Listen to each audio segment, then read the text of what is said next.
Big boss मराठीचं 5वं पर्व लवकरच कलर्स मराठीवर आपल्याला पाहायला मिळणार आहे आणि यावर्षी महेश मांजरेकर नसून रितेश देशमुख हा शो होस्ट करणार आहे.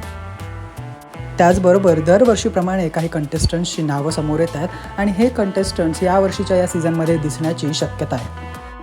तर कोण आहेत ते कंटेस्टंट्स, चला बघूयात. तर या लिस्टमधलं पहिलं नाव आहे अभिनेत्री प्राजक्ता गायकवाडचं. दुसरं नाव आहे अभिनेत्री विदुला चौगुलेचं. त्याचबरोबर लिस्टमधलं तिसरं नाव आहे टिपक्यांची रांगोळी या मालिकेतील शशांक म्हणजेच अभिनेता चेतन वडनेरेचं. चौथं नाव आहे गुलाबी साडी फेम संजू राठोडचं. पाचवं नाव आहे मानसी नाईक आणि प्रदीप खरेरा यांचं. या दोघांचाही डिवोर्स झालेला आहे आणि त्यामुळे कदाचित मेकर्स यांना या शोमध्ये आणण्यासाठी उत्सुक आहेत. त्यानंतर लिस्टमधलं पुढचं नाव आहे नेहा खानचं. या संभाव्य लिस्टमधलं पुढचं नाव आहे गौतमी पाटीलचं. गौतमी पाटीलसुद्धा आपल्याला यावर्षीच्या या सीझनमध्ये दिसण्याची दाट शक्यता आहे. त्यानंतर लिस्टमधलं पुढचं नाव आहे अभिनेता पियुष रानडेचं.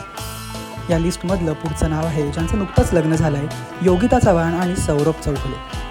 हे न्यूलीवेड कपलसुद्धा यावर्षीच्या या सीझनमध्ये दिसण्याची दाट शक्यता आहे. त्याचबरोबर या लिस्टमधलं पुढचं नाव आहे अभिनेत्री माधुरी पवारचं. आणि या लिस्टमधलं शेवटचं नाव आहे जाऊबाई गावात फेम संस्कृती साळुंखेचं.